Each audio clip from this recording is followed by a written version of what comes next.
High Chancellor Veltar of the Galactic Council stood frozen at his podium, his four eyes blinking in rapid succession, a sign of extreme distress among his species. The emergency session hall, typically filled with the dignified murmur of diplomatic discourse, had erupted into chaos. Representatives from 300 civilizations were speaking at once, their voices creating a cacophony of disbelief. Order? ORDER. Veltar's voice boomed through the translation matrix. Ambassador Krexall, you have the floor. Please repeat your intelligence report for the record.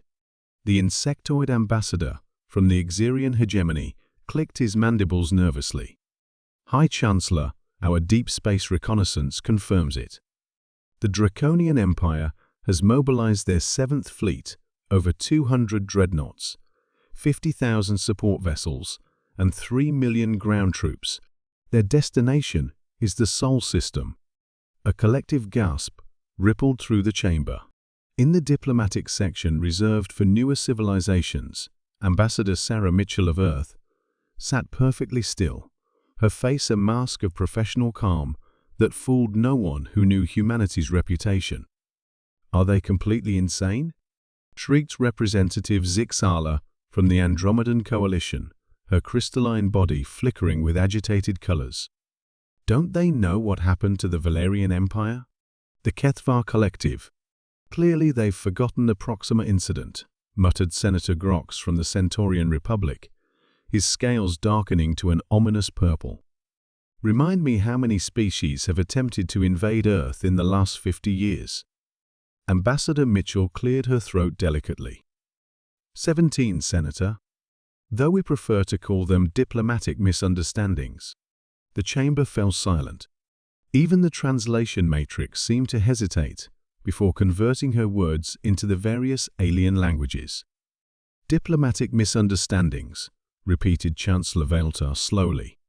Ambassador Mitchell, your government's definition of diplomacy is unique. We're very reasonable people, Mitchell replied with a serene smile. We always give fair warning. Representative Thulgax from the Void Dwellers floated forward, his gaseous form pulsing with anxiety. Chancellor, with respect, we must intervene. The Draconians may be aggressive, but they don't deserve. Whatever the humans will do to them. What exactly do you suggest? Veltar asked, though his tone suggested he already knew the futility of any intervention. A formal declaration of neutrality. Emergency sanctions.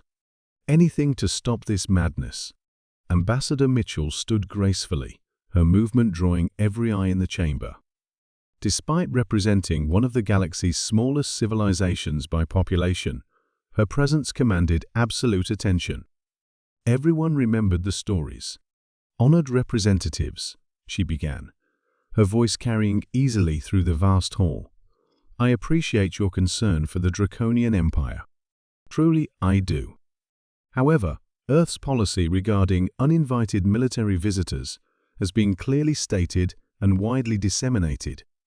Your policy has resulted in the complete annihilation of 12 invasion fleets, Chancellor Veltar said carefully. The survivors of the remaining 5 incidents refused to speak about their experiences. Post-traumatic stress is indeed a serious concern. Mitchell nodded sympathetically. We've offered counseling services, but there's been limited uptake. Senator Grox leaned forward, his voice dropping to a horrified whisper. Is it true what they say about the Kethvar? That you turned their own absorbed consciousness against them? The Kethvar situation was particularly tragic, Mitchell replied, her expression growing somber. They had assimilated 17 civilizations. We simply reunited them with their victims. Very touching, really. Representative Zixala's crystalline form shifted to a sickly yellow. And the Valerians? Our intelligence suggests their survivors are still wandering the outer rim, speaking to themselves. They encountered our digital collective.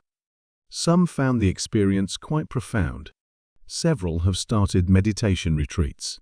The chamber erupted again, this time in genuine panic. Chancellor Veltar had to activate the sonic dampeners to restore order. "Ambassador Mitchell," he said when the noise subsided, "surely your government could simply discourage the Draconians? Perhaps a demonstration of your defensive capabilities." Mitchell's smile took on a quality that made several ambassadors unconsciously lean away from her. "Chancellor, we did try that approach with the hegemony of Taal. We staged a small demonstration, just a single moon really. Unfortunately, the psychological impact was so severe that their entire species developed a pathological fear of spherical objects." Chancellor Veltar rubbed his temples with all four hands. In his 3 centuries of diplomatic service, he'd never encountered a species quite like humanity. They were unfailingly polite, genuinely peaceful, and absolutely terrifying when provoked. "What will you do to them?" he asked quietly. Mitchell's expression grew thoughtful. "That depends entirely on their approach. If they're merely attempting conquest, we'll probably just relocate them to a nice uninhabited system where they can reflect on their choices. If they're planning to harm civilians—" She paused, her smile fading completely. "Well, we've been working on some new concepts. Our philosophers have been collaborating with our military scientists. Fascinating combinations." The silence in the chamber was absolute. "New concepts?" Veltar whispered. "Oh yes.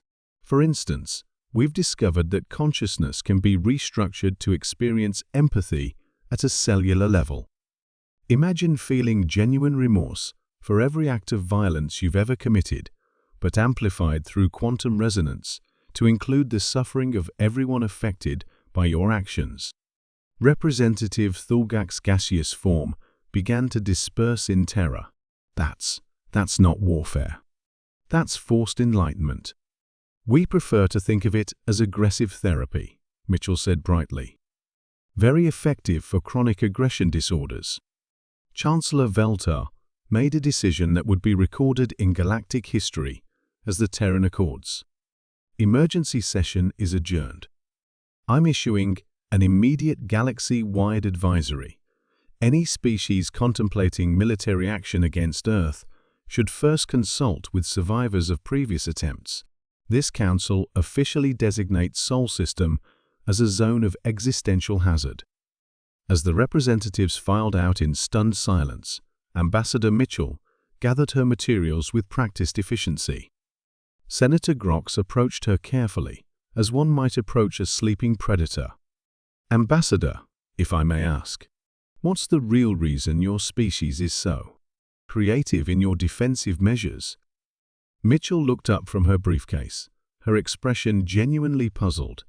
"Senator, I think there's been a misunderstanding. We're not creative in our defense. We're creative because we're bored. Earth is a very peaceful place now that everyone knows to leave us alone. Our scientists need something to do with their time." The Centaurian senator felt his scales turn white with horror. "You mean all of this is just a hobby? Theoretical xenopsychology, experimental consciousness modification, quantum warfare dynamics, it keeps our universities busy." She snapped her briefcase closed and smiled. "Besides, we've always believed that if someone insists on learning the hard way, we should make sure the lesson is memorable." As Ambassador Mitchell left the chamber, Senator Grox immediately activated his secure communicator. Within minutes, every intelligence service in the galaxy was updating their files on humanity with a single notation: species classification, benevolent until disturbed. Disturbance, not recommended. Recommend immediate psychiatric evaluation for any leader considering hostile action against Earth. Note: humans appear to view warfare as an educational art form. 3 days later, the Draconian 7th Fleet arrived at the edge of Sol System. They were met not by weapons or shields, but by a single human transmission.